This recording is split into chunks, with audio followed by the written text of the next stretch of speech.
جو مشکل پیش کوئی آؤ علماء سے پوچھ لیں. الحمدللہ رب العالمین والصلاة والسلام علی سید المرسلین اما بعد فاعوذ باللہ من الشیطان الرجیم بسم اللہ الرحمن الرحیم.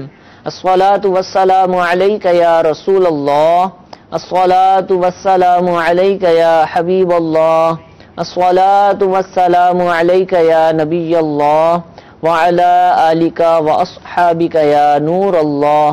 پیارے اور محترم اسلامی بھائیوں، سلسلہ دارالافتاء اہل سنت کا وقت ہوا چاہتا ہے.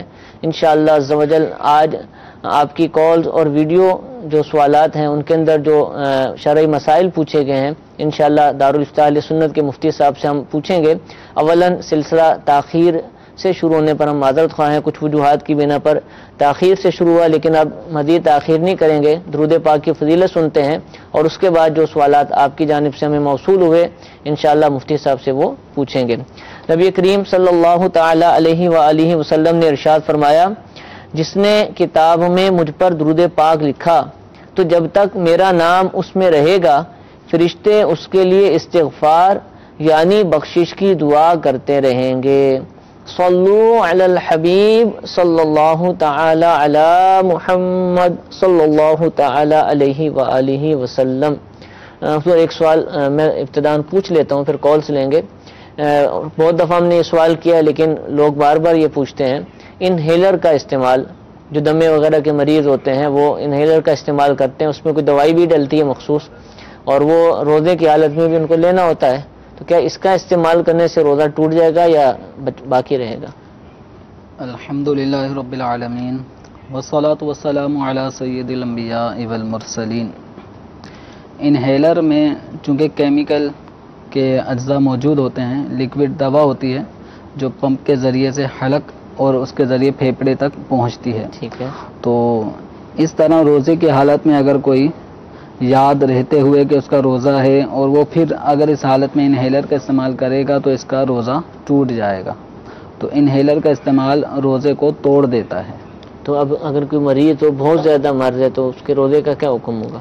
دیکھیں، ایسا کوئی مریض ہے کہ جس کی کیفیت یہ ہے کہ اس کو ہر 2 گھنٹے بعد ہر گھنٹے بعد انہیلر کا استعمال کرنا پڑ رہا ہو کہ سانس اس طرح اکھڑ جاتی ہے اس کی، تو اس کے لیے تو یہ رخصت ہو جائے گی کہ اگر اس کی مسلسل کنڈیشن کچھ دنوں سے ایسی ہی چل رہی ہے کہ اس کو ہر گھنٹے 2 گھنٹے بعد حاجت پیش آ جاتی ہے اور نہ انہیلر کا استعمال کرے تو ایک دم طبیعت بگڑ جائے گی، تو شریعت مطہرہ یہاں پر پھر آسانی فرماتی ہے کہ یہ آدمی پھر اتنے عرصے تک اتنے دنوں تک روزہ ماہ رمضان کا نہ رکھے جب تک یہ کیفیت اس کی برقرار ہے.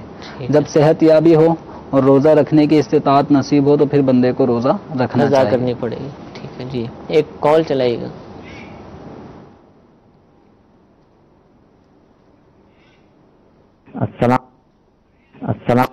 السلام علیکم. میرا سوال یہ ہے کہ شعبان کی 29ویں تاریخ کو بادل کی وجہ سے چاند نہ دکھائی دے تو اس صورت میں کیا کیا جائے؟ اب تو سب نظر آ چکا، روزے شروع ہو چکے، لیکن بطور مسئلہ کے ارشاد فرمائیے کیا ہوگا؟ وہی کرنا چاہیے کہ جو اس دفعہ پاکستان والوں نے کیا ہے. ٹھیک ہے کہ 29 شعبان معظم کا دن گزرا اور جو اس کے بعد جو رات آئی ہے لوگ چاند دیکھ رہے تھے لیکن چاند نہیں دکھا، تو حدیث مبارکہ میں پھر ہمیں حکم دیا گیا کہ 30 کی گنتی پوری کریں. ٹھیک ہے. تو پھر 30 کی گنتی پوری کرتے ہوئے ہم نے یہ کیا کہ 30واں دن ماہ شعبان المعظم کا گزارا اور اس کے بعد جو اگلا دن تھا وہ چاند رات کمپلسری وہ ماہ رمضان کی پہلی رات تھی ہی، تو اس میں نمایاں طور پہ چاند بھی نظر آیا تھا جو پہلی رات کا رؤیت ہلال کی صورت میں نظر آتا ہے. تو مغرب کی نماز پڑھتے ہی فوراً وہ چاند بھی اکثر جگہوں پہ بالکل صاف شفاف دکھائی دیا ہے. تو جب 29 شعبان المعظم ہو جائے اور اگلی جو رات آ رہی ہے اس رات میں چاند رات کا امکان بھی ہے اور اس بات کا بھی ہے کہ یہ 30ویں شب ہو شعبان المعظم کی، تو اگر چاند نظر نہ آئے تو اگلا دن 30 شعبان کو کے مطابق کمپلیٹ کیا جائے گا اور اس سے اگلا دن بھی ماہ رمضان کا روزہ رکھیں گے. حضور اب رمضان شریف کا چاند دیکھنے کا حکم ہے، دیکھا جائے تو 29 کو دیکھنے کے نہیں ملا، تو کیا کنفرم ہے کہ 30 تو ہونی ہے، 30 کے بعد 31 نہیں ہوتا، جی جی. تو کیا 30 کو بھی دیکھنے کا وہ حکم کہلائے گا؟ فرض اصل کفایہ تو یہ ہے کہ جب 30 مکمل ہو چکے تو اب اس کے بعد اگلی جو شب ہے وہ چاند رات مانی ہی جائے گی. اب اس میں اگر چاند بھی پھر بھی کسی کو نظر نہیں آئے، بالفرض بادل ہیں، بادلوں کی وجہ سے کسی کو چاند نظر نہیں آ رہا، تو وہ بالکل لازم ہے کہ یہ ماہ رمضان کی پہلی شب ہے. چونکہ نبی کریم صلی اللہ تعالی علیہ وآلہ وسلم نے جو صحابہ کرام علیہم رضوان کو مہینوں کی جو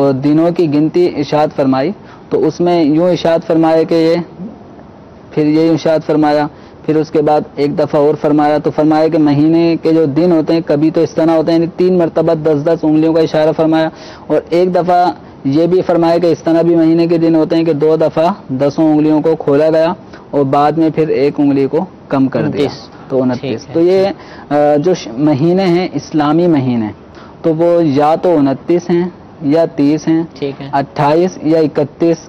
جس طرح انگریزی مہینے ہو جاتے ہیں کہ فروری 28 کا ہو جاتا ہے، اور اسی طرح اکثر مہینے جو وہ 31 تاریخ پر مشتمل ہوتے ہیں انگریزی، تو اسلامی مہینے یا تو 29 پہ ہوں گے یا 29 یا 30 بس، اس کے علاوہ کچھ نہیں، کم یا زیادہ نہیں ہے، اور 31 بھی نہیں ہوگا، نہیں بالکل فکس 2 ہی صورتیں ہیں، وہ بھی چاند کی وجہ سے کہ چاند کے حساب سے. ٹھیک ہے، جزاک اللہ. جی ایک ویڈیو سوال چلائیے گا.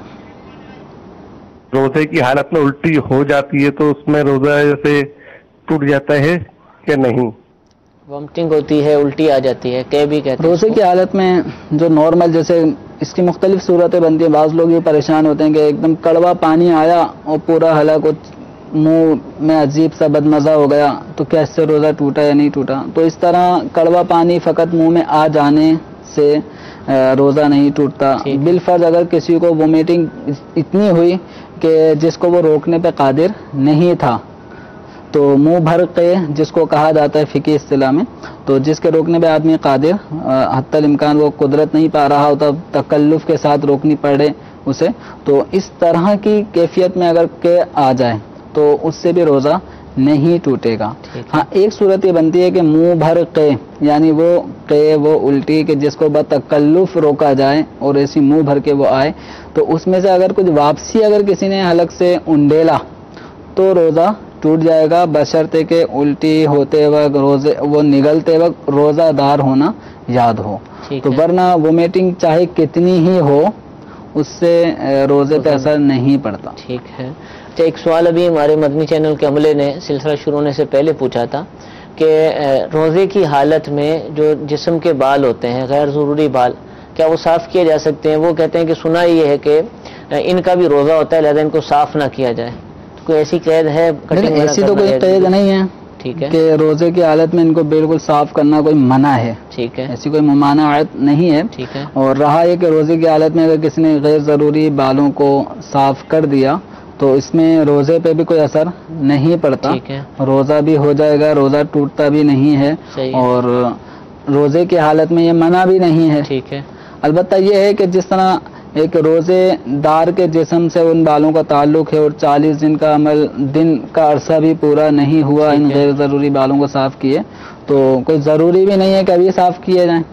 تو اگر کوئی روزہ کھولنے کے بعد صاف کرے اس حیثیت سے کہ میرے جسم کے تمام اجزاء اعضاء اس کا رواں بھی روزے کی حالت میں ہی پورا وقت گزارے تو اس میں بھی کوئی حرج نہیں ہے. ٹھیک ہے، لیکن منع بھی نہیں ہے، کوئی اس میں کوئی کراہت کسی طرح کی، کسی قسم کی کراہت نہیں ہے. جزاک اللہ. جی ایک کال چلائیے گا. میرا مفتی صاحب سے سوال ہے کہ روزے کی حالت میں اپنا لحاف نکل سکتے ہیں نہیں؟ اس کا جواب. روزے کی حالت میں یہ بھی ایک کثیر پوچھے جانے سوالات میں سے ہے کہ بلغم منہ میں آ گیا تو تھوک منہ کے اندر پیدا ہو گیا تو اب اس کو کیا نگلیں یا تھوکیں؟ تو دیکھیں اب یہ نگلیں یا تھوکیں یہ ایک الگ چیز ہے کہ بلغم کوئی کھانے والی چیز نہیں ہے، تھوک کوئی پینے والی چیز نہیں ہے. تو اگر منہ میں اس طرح کی چیزیں جمع ہو جاتی ہیں تو ان کو تھوک دینا چاہیے. لیکن ان کو اگر کوئی نگل لے تو اس سے روزے پہ کوئی اثر نہیں پڑتا. یہ عام طور پہ لوگ تشویش میں آ جاتے ہیں. اکثر نوجوان طبقہ وہ روزہ رکھنے کے بعد اکثر ان کو تھوکتے ہوئے دیکھا جاتا ہے کہ بار بار وضو خانے میں جا رہے ہوتے ہیں. معتکفین کی ایک تعداد ہوتی ہے کہ جو مسجد کے وضو خانے میں بار بار جا کے تھوکتے رہتے ہیں. کیا ہوا بھائی؟ منہ میں تھوک جمع ہو گیا، پانی جمع ہو گیا. تو اس کے پی لینے سے جو خود بخود منہ میں پانی یا تھوک جمع ہو جاتا ہے، اس کے پی لینے سے روزہ نہیں ٹوٹتا، اور بار بار یہ تھوکتے رہنے کا عمل یہ اچھا نہیں ہے۔ ٹھیک ہے، مدنی چینل کے ناظرین کے میسیجز بھی ہمارے پاس موجود ہیں۔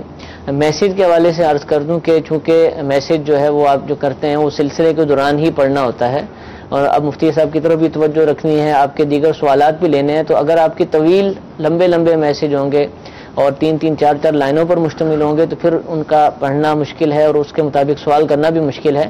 تو میسیج کے ذریعے جو بھی سوال آپ کریں تو مدنی التجا ہے کہ مختصر 1 لائن کے اندر سوال پوچھ لیے، سوال سے پہلے جو تمہید باندھی جاتی ہے وہ ساری چیزیں ختم کر دی جائیں، اور صرف جو سوال ہے جیسے لکھا ہوتا ہے میرا مفتی صاحب سے سوال یہ ہے کہ، پھر اور بھی الفاظ ہوتے تو یہ ہٹا دیے جائیں اور صرف سوال لکھ دیا جائے کہ نماز کے اندر ایسا کرنا کیسا، روزے کی حالت میں یوں کیا تو کیسا۔ تو اس طرح کیا ہوگا کہ جو پڑھنے والا اس کو آسانی ہوگی اور زیادہ سے زیادہ سوالات شامل کیے جا سکیں گے۔ ایک سوال ہمارے پاس آیا ہے کہ کہتے ہیں کہ سجدہ کی حالت میں دعا قبول ہوتی ہے، تو کیا نماز کے دوران سجدے میں دعا مانگ سکتے ہیں؟ پہلا جو سنا ہے یہ بھی صحیح ہے اور اگلا عمل کرنا سجدہ جو ہے وہ اللہ تبارک و تعالیٰ کی بارگاہ میں بندہ سب سے زیادہ قریب حالت سجدہ میں ہوتا ہے، تو نماز کے اندر جو سجدے والی کیفیت ہوتی ہے تو یہ عام جو ارکان ہیں قیام رکوع، اس کے مقابلے میں سجدے والی کیفیت وہ زیادہ قرب الہی کا باعث ہوتی ہے۔ تو اب یہ ہے کہ اگر کوئی نفل نماز پڑھ رہا ہے تو نفل نماز کے اندر وہ اگر تسبیحات جو سجدے کی ہیں وہ پڑھنے کے بعد اگر کوئی دعا کرنا چاہے تو وہ نفل نماز میں عربی زبان میں وہ دعا کر سکتا ہے، اور یہ تھوڑا سا شاید مشکل ہو جائے گا، تو اپنی فرض نماز یا سنتیں یا اگر امام ہے تو وہ ایسا نہ کرے، تو نفل نماز میں اگر کوئی کرنا چاہے تو اس میں گنجائش ہے۔ ٹھیک ہے، جزاک اللہ۔ شرعی پردہ کے کیا اصول ہیں، کیا پابندیاں ہیں، اس کے حوالے سے ارشاد فرمائیے، بالخصوص کمبائنڈ فیملی جو ہے جو مل کر رہتے ہیں ایک ساتھ، اس میں امیر اہل سنت دامت برکاتہم العالیہ نے تفصیل کے ساتھ پردے کے بارے میں سوال جواب، اس کے اندر خاص کر ان خواتین کے لیے کہ جو گھر میں ہیں اور دیور وغیرہ سب کمبائنڈ فیملی ہوتی ہے اور مہمانوں کا بکثرت آنا جانا ہوتا ہے، گھر کے کام کاج بھی کرنے ہوتے ہیں، تو ان کے لیے ڈیٹیل کے ساتھ تفصیل پردے کے بارے میں سوال جواب میں امیر اہل سنت دامت برکاتہم العالیہ نے لکھی ہے، تو تفصیل وہاں سے اگر یہ پڑھ لیں تو زیادہ مناسب ہے۔ ٹھیک ہے، یہ کتاب مکتبۃ المدینہ سے بھی آپ کو مل سکتی ہے اور دعوت اسلامی کے ویب سائٹ پر بھی موجود ہے، اور الحمدللہ دارالافتاء اہل سنت اس کی جو موبائل اپلیکیشن ہے اس میں بھی بک اسٹور کے اندر یہ کتاب موجود ہے، اور غالباً مختلف زبانوں میں اس کا ٹرانسلیشن بھی ہے، آپ اس کو حاصل کیجیے، اور ہر گھر کے اندر یہ کتاب ہونا ضروری ہے، چاہے اسلامی بھائی ہوں، اسلامی بہنیں ہوں، چاہے بچے ہوں، تھوڑی سی زیادہ عمر ہو، تو ان سب کو یہ چاہیے کہ یہ کتاب پڑھیں، اور شریعت مطہرہ نے پردے کے حوالے سے اسلامی بھائیوں اور اسلامی بہنوں کے لیے کیا احکام بیان کیے ہیں، الحمدللہ اس کتاب میں بہت ہی اچھے اور آسان انداز کے اندر تحریر کیے گئے ہیں پردے کے بارے میں سوال جواب۔ اس کتاب کو ضرور حاصل کیجیے۔ ایک ویڈیو سوال سلسلے میں شامل کرتے ہیں، جی چلائیے۔ السلام علیکم ورحمۃ اللہ وبرکاتہ۔ وعلیکم السلام ورحمۃ اللہ وبرکاتہ۔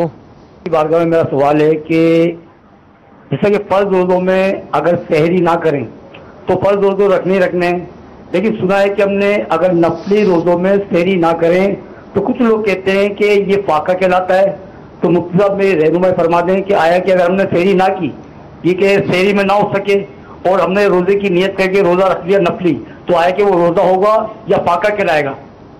جی حضور، دیکھیں روزہ اور فاقہ اس کے اندر نیت کا ہی فرق ہے۔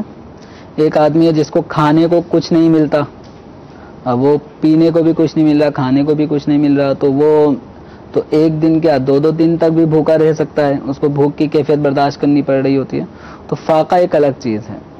روزہ اللہ تبارک و تعالیٰ کی رضا کے لیے اس کی خوشنودی حاصل کرنے کی نیت سے بنیت عبادت صبح صادق سے لے کے غروب آفتاب تک بھوک پیاس اور بشری جو تقاضا ہم بستری وغیرہ اس سے بچ کر یہ سارا وقت گزارنے کا نام ہے روزہ۔ ٹھیک ہے، تو اب روزے کے اندر نیت ضروری ہے، تو فرض جو روزہ ہے نیت اس میں بھی ضروری ہے، نفل روزہ ہے تو نیت اس میں بھی ضروری ہے کہ بغیر نیت کے نہ فرض روزہ ہوگا نہ نفل روزہ ہوگا۔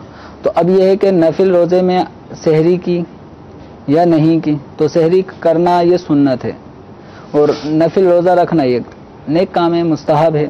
تو تو اگر کسی کو سحری میسر نہیں آئی اور روزہ رکھنے کا اس کا ارادہ ہے، آنکھ ہی اس وقت کھلی جب صبح صادق ہو چکی، فجر کا وقت شروع ہو گیا، تو اب وہ روزہ رکھنا چاہ رہا ہے تو روزہ رکھنا بالکل اس کے لیے جائز ہے. اس کو فاقہ کہہ کے اس سے روزے کی نفی کرنا یہ غلط ہے. پھر فاقہ ہے تو پھر کھا لیں، کس نے منع کیا؟ اگر آپ فاقہ سمجھتے ہیں اس کو فاقہ جو کہہ رہے ہیں وہ غلطی پر ہیں. ٹھیک ہے. سحری کھانا یہ سنت ہے. اب یہ سنت قصدن اپنے آپ کو سنت سے محروم رکھنا یہ بری بات ہے، لیکن روزہ رکھنے کی نیت تھی، سحری میں اٹھنے کا ارادہ تھا اور آنکھ نہ کھل سکے اور صبح صادق ہو چکی، تو اب وہ اٹھتا ہے اور سحری نہیں کیے روزے کی نیت کر لیتا ہے تو اس کا یہ روزہ ہو جائے گا، اس کو فاقہ نہیں کہہ سکتے. ٹھیک ہے، جزاک اللہ. ایک میسج کے اندر سوال پوچھا گیا تراویح کے متعلق کہ کیا تراویح الگ الگ جگہ پر پڑھ سکتے ہیں، یعنی ایک دن ایک جگہ پر، دوسری دن دوسری جگہ پر، سفر میں ہے یا ویسے ہی بس آگے پیچھے آنا جانا ہے، افطار کے لیے کسی کے گھر چلے گا وہیں تراویح پڑھ لی، تو کیا تراویح کے لیے ایک تعداد ہے جو اس طرح کا سوال کرتی ہے. تو یاد رکھیں تراویح ایک جگہ پڑھنا یا متعدد جگہوں پہ پڑھنا ایسا کوئی حکم کہیں کتابوں میں مذکور نہیں ہے. ٹھیک ہے. تراویح پڑھنی ہے، 20 رکعتیں پڑھنی ہیں، جماعت کے ساتھ پڑھنا یہ سنت ہے، صحابہ کرام علیہم رضوان کی سنت سے چلا آ رہا ہے. تو اب یہ ہے کہ اگر ایک مسجد میں آپ جماعت سے پڑھ رہے ہیں تو اس کا ایک فائدہ یہ ہوتا ہے کہ آپ روزانہ کا وہاں پڑھ رہے ہوتے ہیں تو پورا قرآن پاک آپ کو سننا مل جاتا ہے. ٹھیک ہے. اب دوسری مسجد میں کہیں پڑھیں گے جائز وہ بھی ہے، لیکن ایک یہ تھوڑا ذہن میں آتا ہے کہ کہیں 1.5 سپارہ پڑھا جا رہا ہوتا ہے، کہیں 1.25 سپارہ پڑھا جا رہا ہوتا ہے، تو آپ کے کچھ نہ کچھ سپارے سننے سے رہ سکتے ہیں. تو اس اعتبار سے لوگ کوشش یہ کرتے ہیں کہ جس مسجد میں تراویح جیسے شروع کی ہے تو کمپلیٹ بھی اسی میں کرتے ہیں تاکہ پورا قرآن سننے کا ثواب بھی نصیب ہو جائے. اگر بائی چانس ایسا ہو جائے کہ آپ کسی اور مسجد میں ہیں یا کبھی جماعت ہی نکل گئی تب آپ اکیلے پڑھ رہے ہیں تو باہر صورت تراویح تو سنت موقدہ ہی رہے گی، اور متعدد مساجد میں بھی اگر یوں آپ پڑھ لیتے ہیں تو اس میں بھی حرج نہیں ہے. ٹھیک ہے، جزاک اللہ. ایک کال چلائیے گا. آج کل رمضان شریف میں جب ہم تراویح پڑھنے جاتے ہیں تو کئی لوگ ایسے ہوتے ہیں جو عشاء کے جو فرض ہیں وہ باجماعت فرض ادا کرنے سے وہ رہ جاتے ہیں، کس وجہ سے لیٹ ہو جاتے ہیں. تو جب وہ نماز تراویح جماعت سے ادا کرتے ہیں اس بعد جب وطر کا ٹائم آتا ہے تو باجماعت وطر ادا کیے جاتے ہیں. تو میں یہ پوچھنا چاہتا ہوں آپ سے کہ جو بندہ نماز عشاء کے فرض جماعت سے جس کے رہ گئے ہیں اس نے اکیلے میں فرض پڑھے ہیں، تو آیا کہ وہ شخص وطر باجماعت پڑھ سکتا ہے یا نہیں پڑھ سکتا؟ اس بارے میں کیا اسلام میں یہ کائنڈلی مجھے کلیئر کر دیں. اس میں بہت کنفیوژن رہتی ہے لوگوں کو. تو جس کی عشاء کی نماز کی جماعت فوت ہو جائے اور پھر وہ اپنی عشاء کی نماز پہلے پڑھے پھر اس کے بعد تراویح کی جماعت میں شامل ہو جائے، اب اس کے بعد جب وطر پڑھنے کا مرحلہ آتا ہے تو حکم یہ ہے کہ یہ وطر اکیلے ہی پڑھے. لیکن اگر اس نے جماعت کے ساتھ وطر ادا کر لیے تو اس میں بھی کوئی حرج نہیں ہے، کوئی گناہ نہیں ہے، اس کے وطر کی نماز ہو جائے گی. تو اب یہ نہ ہو کہ کسی کی عشاء کی نماز فوت ہو اور وہ ڈائریکٹ تراویح کی نماز کھڑی ہے قائم ہو گئی، تو یہ نہ ہو کہ وضو کر کے آیا اور تراویح کی نماز میں ڈائریکٹ کھڑا ہو گیا. تو یاد رکھیں کہ تراویح کی نماز یہ عشاء کی نماز کے تابع ہے. ٹھیک ہے، پہلے عشاء پڑھنی ہے اس کے بعد میں تراویح پڑھیں گے تو یہ تراویح کی سنت ادا ہوگی. ورنہ اگر عشاء کے فرضوں سے پہلے اگر کوئی 20 رکعت تراویح کی نیت سے پڑھ لیتا ہے تو اس کی یہ 20 رکعتیں نفل تو کہلائیں گی، تراویح کی سنت ادا نہیں ہوگی. تو اس لیے پہلے عشاء کے 4 فرض پڑھ لیں، اب چاہیں تو 2 سنت پڑھیں یا تراویح کے بعد ان کو 2 سنتوں کو پڑھیں. تو تراویح کی جماعت میں شامل ہونے کے بعد اگر کوئی وطر جماعت سے پڑھ لیتا ہے تو اس میں کوئی حرج نہیں ہے، وطر کی نماز ہو جائے گی. البتہ بہتر اس کے لیے یہ ہے کہ وطر بھی تنہا علیحدہ ہی پڑھے. ٹھیک ہے، جزاک اللہ. گیلے کپڑوں میں نماز پڑھی جا سکتی ہے اگر کسی کے کپڑے گیلے ہو گئے بارش کی وجہ سے یا ویسے ہی، تو کیا نماز ادا کی جا سکتی ہے؟ گیلے کپڑے پاک ہیں، ٹھیک ہے، تو اس میں بلا شبہ نماز پڑھ سکتے ہیں. اور نبی کریم صلی اللہ تعالی علیہ وآلہ وسلم سے بھی اس کیفیت میں نماز پڑھنا ثابت ہے کہ آپ نماز فجر ادا فرما رہے تھے اور بارش ہو رہی تھی، سبحان اللہ، اور آپ صلی اللہ تعالی علیہ وسلم کے جو پیشانی تھی، وہ پیشانی جس جگہ پہ لگ رہی تھی اس جگہ بارش کے پانی کی وجہ سے کیچڑ جس کو ہم کہتے ہیں وہ پانی بن چکا تھا. تو اب جب بارش ہے اور کپڑے بھی گیلے ہی ہوئے ہوں گے، جب پیشانی کی جگہ پہ پانی ہے تو مسجد نبوی پہلے اس طرح RCC کو ایسا نظام تو تھا نہیں، تو اس میں پانی آنے کی وجہ سے فرش بھی گیلا ہو گیا تھا. تو گیلے لباس میں چاہے وہ شاور کی وجہ سے گیلا ہو گیا ہو یا بارش کی وجہ سے گیلا ہو گیا ہو تو بلا شبہ اگر وہ کپڑے پاک ہیں تو نماز پڑھ سکتے ہیں. ٹھیک ہے، جزاک اللہ. ایک SMS یہ بھی آیا ہے کہ کیا روزے کی حالت میں AC میں سو سکتے ہیں؟ ایئر کنڈیشنڈ اب بہت زیادہ عام ہو چکے ہیں، تو کیا روزہ ہے اور اس میں کیفیت طاری نہیں ہوتی ہے نا روزے والی کے روزہ رکھا ہوا ہے؟ ایئر کنڈیشن روم میں AC کار میں بیٹھنا، سونا، جاگنا، کام کرنا، اس سے روزے پہ کوئی اثر نہیں پڑے گا. ٹھیک ہے. اچھا، ایئر کولر لگے ہوتے ہیں یہاں تو باب المدینہ میں کم ہے، دیگر شہروں میں پانی پھینکتے ہیں، وہ اس میں آپشن ہوتا ہے کہ آپ پانی پہ آن کرتے ہیں اور ہوا کے ساتھ پانی آتا ہے. تو کیا ایسے ایئر کولر کے قریب بیٹھنا؟ اگر ایک پانی آتا ہے، پانی کی چھینٹیں آتی ہیں تو وہ چھینٹیں سے منہ پہ آ کے ختم ہو جاتی ہیں. ایک یہ ہوتا ہے کہ باقاعدہ پریشر نکل رہا ہو، ٹھیک ہے، جسے انہیلر کے ذریعے سے اگر دباتے ہیں تو اس کا پورا ایک اسپرے نکلتا ہے، یا جیسے الکوہل پرفیوم ہوتے ہیں تو پرفیوم کے باقاعدہ جب دباتے ہیں تو اس کا اسپرے ہوتا ہے. ٹھیک ہے. تو اس میں بوتل بھی اسپرے والی ہوتی ہیں، حجاج کرام بھی حج کے دنوں میں اسپرے کر رہے ہوتے ہیں. تو وہ جو اسپرے ہوتا ہے جس کے اندر باقاعدہ بخارات ہوتے ہیں اور وہ اگر یوں ناک کے ذریعے سے پھر حلق میں اتر جائیں گے تو اس سے روزے میں اثر پڑتا ہے، روزہ ٹوٹے گا. لیکن روم کولر کے کوئی بالکل اتنے قریب بیٹھا ہو اور روم کولر کی چھینٹیں کوئی ایسی نہیں ہوتی، ٹھیک ہے، کہ کوئی اسپرے نما بالکل باریک باریک سی اس میں بنکیاں اور اس طرح وہ پھیلتا نہیں ہے، وقتاً فوقتاً کچھ چھینٹیں آتی رہتی ہیں. تو روم کولر میں چونکہ ایسا اسپرے والا معاملہ نہیں ہوتا، باریک باریک بوندیں کبھی کبھی آ کے ٹپکتی رہتی ہیں، ہوا کے ذریعے آتی ہیں. تو وہ چونکہ ایسا نہیں ہوتا کہ وہ حلق میں اتر جائیں، ناک کے ذریعے منہ کے ذریعے حلق میں اتر جائیں، تو اس سے روزہ نہیں ٹوٹے گا. ہاں اگر اسپرے ہو رہا ہو اور اسپرے کوئی پانی کا کر رہا ہو اور بالکل اپنے ناک کے قریب جا کے وہ اسپرے کرے، اس کے ذریعے سے پانی جو وہ ناک میں چلے جائے، حلق سے نیچے اتر جائے تو روزہ ٹوٹے گا. ٹھیک ہے، جزاک اللہ. جی ایک کال چلائیے گا. مفتی صاحب کی بارگاہ میں میرا سوال ہے کہ اگر آنکھ میں کوئی ڈراپ ڈالا روزے کی حالت میں تو اس صورت میں کیا روزہ ٹوٹ جائے گا؟ جزاک اللہ. ہاں حضور، آنکھ، ناک، کان تینوں کو ہی بتا دے کہ کیا حکم ہے.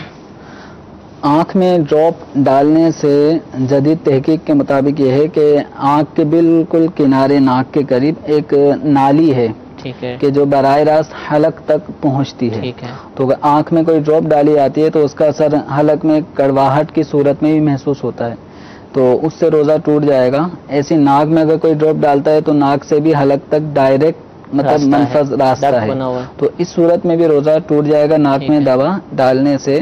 اور البتہ کان کا حلق سے ڈائریکٹلی کوئی ایسا راستہ نہیں ہے، ٹھیک ہے، تو اگر کان میں کوئی ڈراپ ڈالتا ہے تو اس سے روزہ نہیں ٹوٹے گا. ہاں البتہ یہ صورت ہے کہ کسی کا کان کا پردہ اگر پھٹا ہوا ہو، خراب ہو، ڈیمیج ہو چکا ہو، تو اب اگر ڈراپ ڈالنے سے وہ سوراخ ہونے کے باعث ڈائریکٹ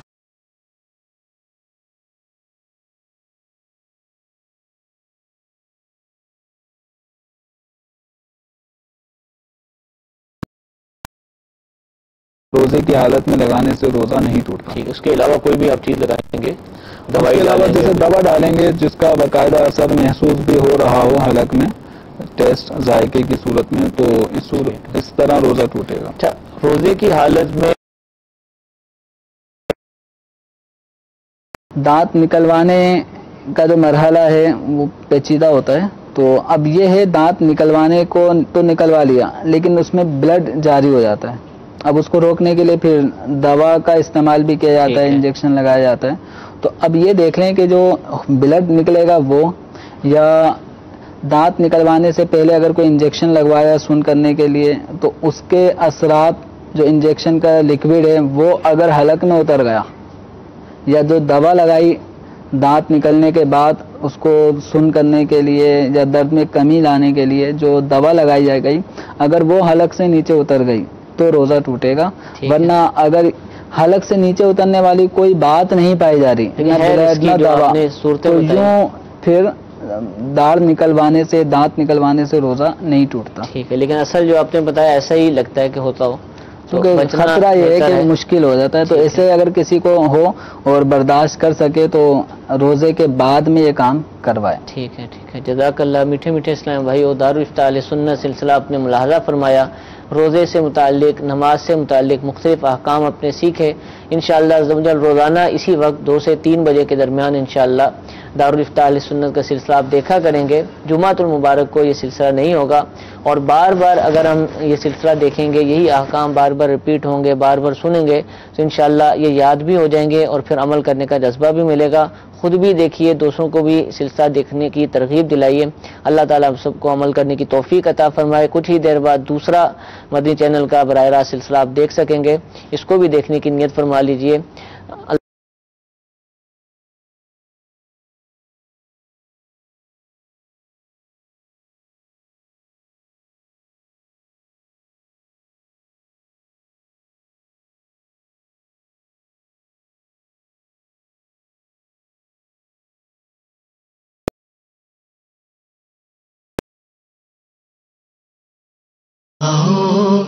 علماء سے پوچھ لے، آئے جو مشکل پیش کوئی، آؤ علماء سے پوچھ لے.